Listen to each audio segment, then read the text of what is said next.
আসার নামাজের পর দিনই কিছু বিষয়ে আলোচনা করার সুযোগ হয়েছে। আল্লাহ পাক আসার ও বসার তৌফিক দান করছে, সেজন্য সবাই বলি আলহামদুলিল্লাহ।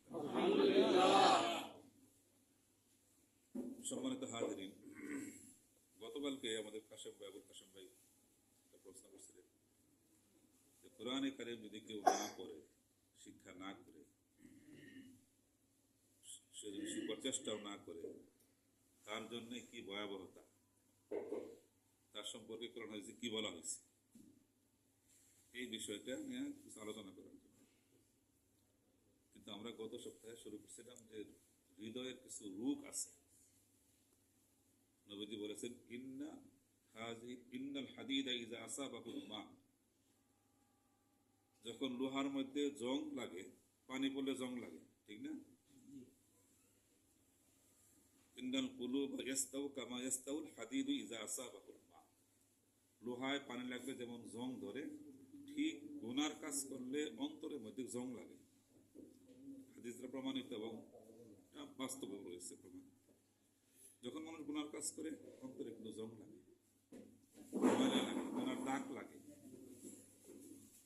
অন্য হাদিসে নবীজি বলছেন ইন্নাল মুমিনা ইযা আযনাবা নুকিতাত ফি কালবিহি নুকতাতুন সাওদা, যখন মানুষ কোনো গুনার কাজ করে তো কলবের মধ্যে একটা কালো দাগ লাগে, গুনার একটা কালো দাগ লাগে, আরেকটা গুনার কাজ করলো আরেকটা দাগ লাগে, এরকম করে দাগ লাগতে লাগতে লাগতে লাগতে হৃদয়টা একটা ভরপুর হয়ে যায় গুনার দাগ।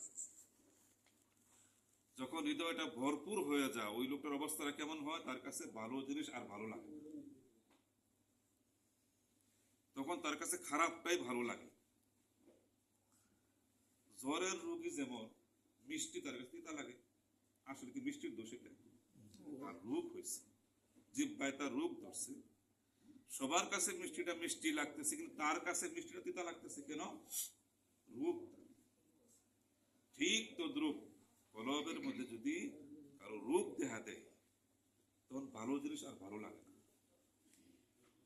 নবীজি হাদিসের ভিতর বলছেন সে কথাগুলো যে কাইফা বিকুম, ও সাহাবীরা, ওই সময় তোমাদের অবস্থা কেমন হবে যখন ফাসাকা শাবাবুকুম, তোমাদের যুবকরা অন্যায় কাজে লিপ্ত হয়ে যাবে, মহিলারা স্বামীর অবাধ্য হয়ে যাবে, তখন তোমার অবস্থা কেমন হবে? সাহাবায়ে কেরাম আশ্চর্য হয়ে বলেন কি, যুবকেরা অন্যায় কাজে লিপ্ত হয়ে যাবে, মহিলারা স্বামীর অবাধ্য হয়ে যাবে? নবীজি বললেন আসাদ্দু যালিক, তার চাইতে কঠিন অবস্থা হবে। সেটা কেমন? যে মানুষ সৎ কাজের আদেশ ছেড়ে দিবে, অন্যায় কাজের নিষেধ করা পরিত্যাগ করবে। সাহাবায়ে কেরাম তার এইটা এমন অবস্থা আসবে যে মানুষ ভালো কাজের আদেশ করবে না, অন্যায় কাজে নিষেধ করবে না। নবীজি আসাদ্দু যালিক, তার চাইতে কঠিন অবস্থা হবে। ওটা কেমন?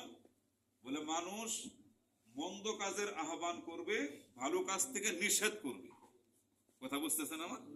পর্যায়ক্রমে কেমন কেমন আসতেছে হাদিসের কথা, যে মানুষ অন্যায় কাজগুলো না, বরং ভালো কাজ থেকে নিষেধ করবে, মন্দ কাজের দিকে আহ্বান করবে। আহ্বান করতেছে না? আপনারা দেখেন যাত্রা মঞ্চ, এটা কি ভালো কাজ? মাইক দিয়ে প্রচার করে করে মানুষকে নেওয়া হচ্ছে, ঠিক না? কেমন ভয়াবহ অবস্থা চিন্তা করে। সেজন্য অবস্থাটা খুব খারাপের দিকে যাচ্ছে দিন দিন দিন দিন। সম্মানিত হাজিরিন, সেদিন অন্তরে কিছু রোগ, যখন মানুষের বেশি রোগ, অন্তরে বেশি রোগ দেখা দেয়, তখন তার কাছে ভালো জিনিস ভালো লাগে না, খারাপটাই তার কাছে ভালো লাগে না। রোগ যদি হয়ে যায়, অন্তর রোগের মধ্যে একটা রোগ হলো হিংসা। গত সপ্তাহে বলছিলাম যে হিংসা, রাগ, এগুলো অন্তরের রোগ। হাসাদ, তাকাব্বুর, এগুলো অন্তরের রোগ। অনেকে বলতে পারো আমার তো কোনো রাগ নাই। না, রাগ থাকা কোনো খারাপ না, রাগটা নিয়ন্ত্রণ রাখতে হবে। হিংসা, বিদ্বেষ, এগুলো খারাপ জিনিস। রাগ কোনো কোনো ক্ষেত্রে প্রশংসনীয়, আবার কোনো ক্ষেত্রে নিন্দনীয়। আপনার জমি জমা সব নিচ্ছে, আপনি রাগ করবেন না? কেন? এটা প্রশংসনীয়।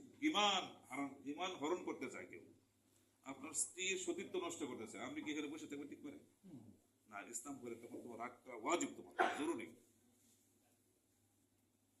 ইসলামের দুশ্মন ইসলামের উপর আঘাত করে সেখানে রাগ প্রশংসনীয়, জিহাদের ময়দানে রাগ সেখানে প্রশংসনীয়,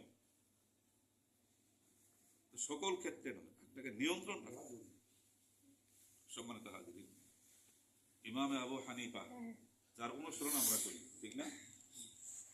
একজন লোক অভিযোগ দায়ের করলো যে আবু হানিফা তিনি খুব রাগী, তার মেজাজ খুব খারাপ। আরেকজন বলল না ভাই, উনি আসলে একজন আল্লাহওয়ালা বুজুর্গ মানুষ, আমরা যারা অনুসরণ করি কিনা তার নাম হলো ইমাম আবু হানিফা, আসল নাম হলো নোয়ামান ইবনে সাবেত, পিতার নাম হলো সাবেত, তার নাম হলো নোয়ামান। আবু হানিফা, হানিফা তার মেয়ের নাম হিসেবে আবু হানিফা বলে, সেটা পিছনে ঘটনা আছে। তো লোকেরা বললো যে উনি খুব বদমেজাজি, খেয়াল করেন। একজন বলল আপনি পরীক্ষা করেন। ইমাম আবু হানিফা তিনি 40 বছর এক টানা এশার ওযু দিয়া ফজরের নামাজ পড়ছে। কয় বছর ভাই? কিতাবে আসছে 30 সানাতে, 30 বছরের কথা কিতাবে পাইছি আমরা। অন্য কিতাবে আসছে 40 বছরের কথা। এটা কি চারটিখানি কথা? আপনি 7 দিন না 5 দিন, 2 দিন করে দেখেন আপনি কেমন লাগে এটা। এশার ওযু দিয়া ফজরের নামাজ পড়া, তার মানে সারা রাত কি ঘুমাইছে? ঘুমালে ওযু থাকে? ঘুমান নাই তিনি। ঘুমাইতেন কখন? জোহরের নামাজের পরে, না ফজর করে না, জোহরের নামাজ পড়ার পরে কাইলুলার জন্য একটু ঘুমাইতেন। ওনার জীবনের অনেক কথা আছে।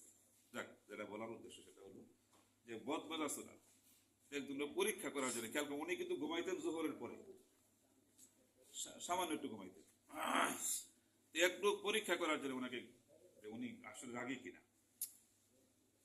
ওনার কাছে গেছেন, এমন সময় জোহরের নামাজ পড়ে তিনি বাসায় গেছেন, খাওয়া দাওয়া ঘুমাইছেন, চোখটা মধ্যে সারা সজাগ উনি, বুঝতেই পারছেন কি অবস্থা ওনার।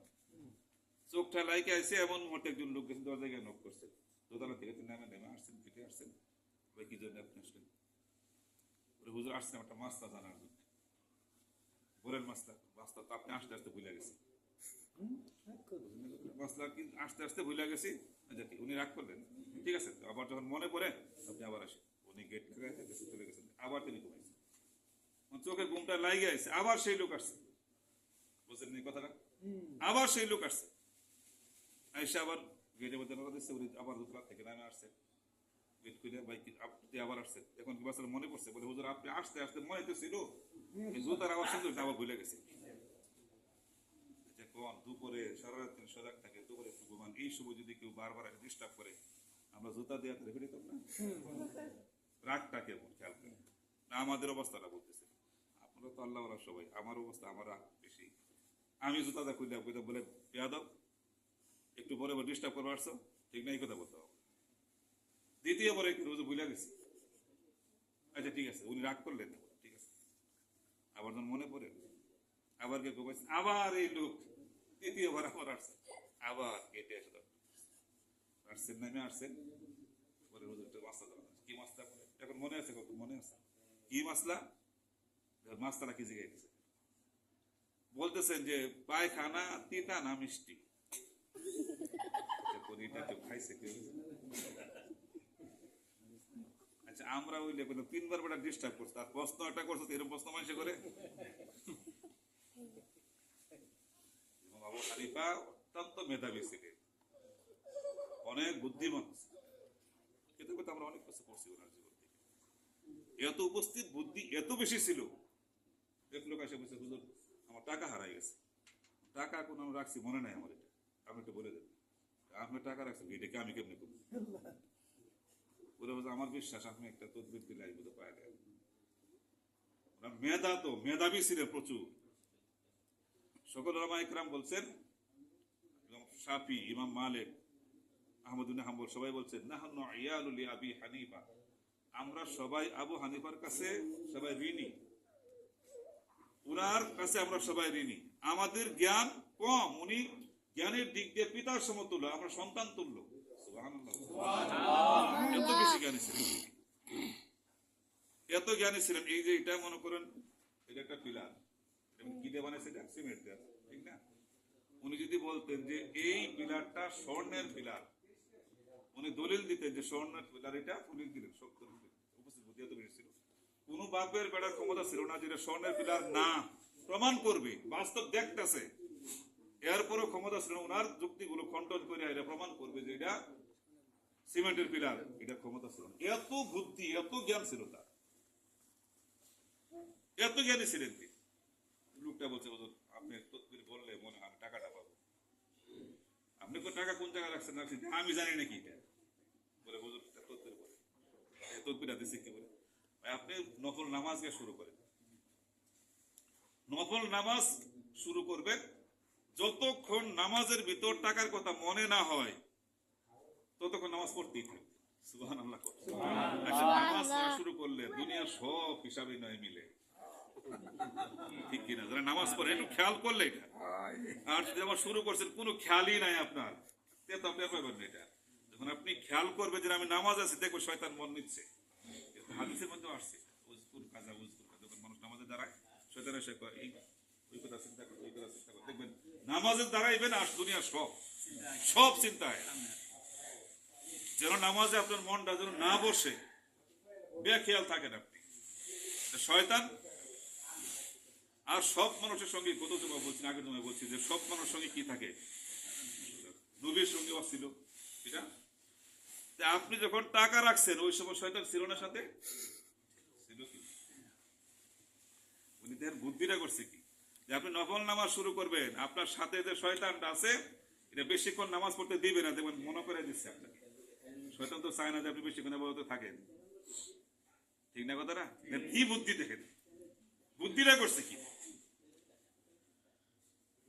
উনি বুদ্ধি করে এই আমল দিলেন, পরে তার দেখা গেল সত্যি নামাজের মধ্যে মনে হয়ে গেছে তো ওই লোক কষ্ট করছে হুজুর পায়খানা তিতা না মিষ্টি, আচ্ছা কোন রাগ করেন না, তারপরে উনি রাগ করে 3 বার ডিস্টার্ব করছে কিন্তু ঘুম থেকে, উনি রাগ করেন নাই, রাগ করেন নাই। এরপরে বললেন ভাই পায়খানা যখন কাঁচা থাকে তখন মিষ্টি, যখন শুকায় যায় তখন সেটা তিতা। বুঝলেন এই কথা? প্রশ্ন করে হুজুর কেমনে বুঝলেন এটা? খাইছেন আপনি কোনোদিন? খাইছেন আমি কোনোদিন? বুদ্ধি জ্ঞানই কেমন বলে আমি এটা দেখলাম যে পায়খানা যখন থাকে তখন, যখন কাঁচা থাকে তখন তার উপর কি বসে? মাছি বসে, আর মাছি সবসময় মিষ্টি জিনিস বেশি বসে, শুকায় গেলে মাছি থাকে না। বুদ্ধিটা কেমন ছিল, কেমন মেধা ছিল। কিন্তু আমার উদ্দেশ্য হলো রাগ করে। ওই লোক আয়সা এত কষ্ট দিয়া জিজ্ঞাসা করলো, আয়সা বলে হুজুর ভাই আপনার কথা ঠিক, উনি মতবাজি না, ওনার রাগ, অন্তরের একটা রূপ হলো রাগ। তো সেটাকে কন্ট্রোল করতে হবে, নিয়ন্ত্রণ করতে হবে এটাকে। রাগ কোনো কোনো সময় প্রশংসনীয়, কোনো কোনো সময় সেটা নিন্দনীয়, সেজন্য আমরা রাগকে কন্ট্রোল করি, অন্তরের রোগ এটা। তো কোরআনে কারীম সম্পর্কে আমার কাছে যে প্রশ্নটা করছিল, কোরআন যদি কেউ না পড়ে তাহলে কি অবস্থা? সূরা ফুরকানের 30 নম্বর আয়াত, وقال الرسول يا ربي ان قوم اتخذوا هذا القرآن مهجورا। এই আয়াতের তাফসীরের মধ্যে অনেক কথা, হেদায়েতুল কোরআন তাফসীরের নাম আল্লামা সাঈদ আহমদ পালনপুরি হিন্দুস্তানে উনি লিখছেন। এই আয়াতের তাফসীর করতে গিয়ে উনি অনেক কথা লিখছেন, অনেক কিছু লিখছেন। যে কোরআনে কারীম যে সমস্ত উম্মতরা, নবীর যে সমস্ত উম্মতরা কোরআনে কারীম পড়বে না, পরিত্যাগ করবে, আল্লাহ রাসূল তাদের বিরুদ্ধে আল্লাহর দরবারে মামলা করবে। বিশ্ব নিয়ন্ত্রণ যিনি রব্বুল আলামিনের কাছে রাহমাতুল আলামিন মামলা দায়ের করবেন। বিশ্ব নবী তার উম্মতের বিরুদ্ধে আল্লাহর দরবারে মামলা দায়ের করবেন, বলবেন ইয়া রব্বি, হে আল্লাহ, ইন্না কাওমি ইত্তাখাযু, আমার এই সম্প্রদায়ের লোকেরা তারা কোরআনকে পরিত্যাগ করছে। আমরা চিন্তা করেন আর কি লাগে আপনার বিরুদ্ধে যদি আমরা কোরআন না পড়ি? বিশ্ব নবী নিজে ওই উম্মতের বিরুদ্ধে আল্লাহর দরবারে মামলা দায়ের করবে। 2 নম্বর, কোরআনে কারীম নিজেও এই ব্যক্তির বিরুদ্ধে মামলা দায়ের করবে। কোরআনকে কথা বলতে পারে? আমরা হাদিসে পড়ছি আসিয়ামু ওয়াল কুরআনু ইশফাআন লিল আবদ, কোরআনে কারীম এবং রোজা, সিয়াম সাধনা করে, রোজা, এই দুইটাই বান্দার পক্ষে না বিপক্ষে কি করবে? আল্লাহর দরবারে সুপারিশ করবে। কোরআন কথা বলতে পারবে, কোরআন বলবে আল্লাহ ইয়া রব্বি, হে আল্লাহ, আমি এই লোকটাকে রাত্রিবেলা কি করছে, সে তারাবির নামাজের মধ্যে তেলাওয়াত করছে আমাকে, তাহাজ্জুদের নামাজে তেলাওয়াত করছে, সে ঘুমকে পরিত্যাগ করছে, আল্লাহ আমি রোজা, এই ব্যক্তির পক্ষে আমি সুপারিশ করতেছি। আর কোরআনে কারীমের সুপারিশ আল্লাহ পাক গ্রহণ করে নেবেন। কোরআন যারা পড়বে না তাদের বিরুদ্ধে কোরআন সুপারিশ মামলা দায়ের করবে। আর কোরআনের মামলা আল্লাহর দরবারে বিহিত, এটা গ্রহণযোগ্য। ইউসাফাআন, আল্লাহ রাসূল বলে গেছেন, ইউসাফাআন, আল্লাহর দরবারে সুপারিশ গ্রহণযোগ্য হবে, গ্রহণীয়। এটা আল কোরআন হুজ্জাতুন লাকা আও আলাইকা, কোরআন তোমার পক্ষে না হয় বিপক্ষে মামলা দায়ের করবে। যদি কোরআন কেউ তেলাওয়াত করে আমল করে তো কোরআন তার পক্ষে সুপারিশ করবে। কেউ যদি তেলাওয়াত না করে, তেলাওয়াত শেখার চেষ্টাও না করে, বিধানগুলো জানলো না, আমলও করলো না, কোরআন তার বিপক্ষে মামলা দায়ের করবে। কোরআন কাউকে ছাড়বে না, বললেও ছাড়বে না, না পড়লেও ছাড়বে না। পড়লে তার সপক্ষে সুপারিশ করে জান্নাতে না নিয়ে ছাড়বে না। আর তেলাওয়াত না করলে, না শিখলে, না পড়লে, আমল না করলে তাকে জাহান্নামে না নিয়ে ছাড়বে না। আর দুই ছাড়ার মধ্যে পার্থক্য বুঝেন। সেজন্য বয়স্ক হয়ে গেল, বয়স্ক শিখার সুযোগ আছে না নাই, উদ্যোগ গ্রহণ করা। সামনে রমজান মাস আসতেছে, কুরআন নাজিলের মাস আসতেছে, আমরা আগে থেকেই মনে মনে সিদ্ধান্ত নিই, আমার সহি করে তেলাওয়াত, সহি তেলাওয়াতটা, কোরআনে কারীমের সহি তেলাওয়াত শিখলে মোটামুটি দিনের অর্ধেক অংশ তার সহি হয়ে যায়। বলুন তো কেমনে এটা? যার তেলাওয়াত সহি, তার নামাজ টামাজ সব সহি হবে। যত দোয়া আছে সব তো আরবিতে, তার ওই দোয়াগুলো সহি হবে। দিনের প্রায় অর্ধেকটা অংশ তার সহি হয়ে যায়। এত বড় গুরুত্বপূর্ণ বিষয় এটা। তেলাওয়াত যার সহি নেই, নামাজ তার হবে না। নামাজ ভঙ্গের এক নম্বর কারণটা কি? নামাজে অশুদ্ধ তেলাওয়াত করা, অশুদ্ধ পড়া নামাজ ভঙ্গের এক নম্বর কারণ। যারা আছি তেলাওয়াত কার পর্যন্ত আমরা সহি আছে, বেশিরভাগই আমাদের অশুদ্ধ তেলাওয়াত। সেজন্য আমরা উদ্যোগ গ্রহণ করতে পারি। ফজরের নামাজ পড়ার পরে এক একটা সূরা তেলাওয়াত যদি করা হয়, মশ করা হয়, আমরা সেই উদ্যোগ গ্রহণ করতে পারি। রমজান মাস সামনে আসতেছে, এরকম বয়স্ক শিক্ষার ব্যবস্থা করা হতে পারে। আমরা উদ্যোগ নেই, গ্রহণ করি, চেষ্টা শুরু করি আমরা যে আমরা কোরআন শিখবো মন থেকে। এটা যদি আমি সিদ্ধান্ত নিই, আমার সঙ্গে আর কারা কারা আছে তাদেরকে জোগাড় করি। 8-10 জন হয়ে গেলে হয়ে গেল। আপনারা সিদ্ধান্ত নেন, কোরআন আমাকে শিখতেই হবে। দুনিয়ার সব বুঝলাম, সব কিছু ডাক নাম্বারটা আমার এত কঠিন কঠিন বিষয়, ওইগুলি আমি এত বুঝি। কোরআন শিখার কে সময় তো হবে, আপনার আমার সময় তো হবে। আল্লাহ আল্লাহ, সেজন্য মন থেকে আগে তৈরি যে আমি কোরআন শিখতে হবে, আমাকে কোরআন আমার পক্ষে যেন সুপারিশ হয়, আমার ইবাদতগুলো যেন আল্লাহ পাকের দরবারে কবুল হয়।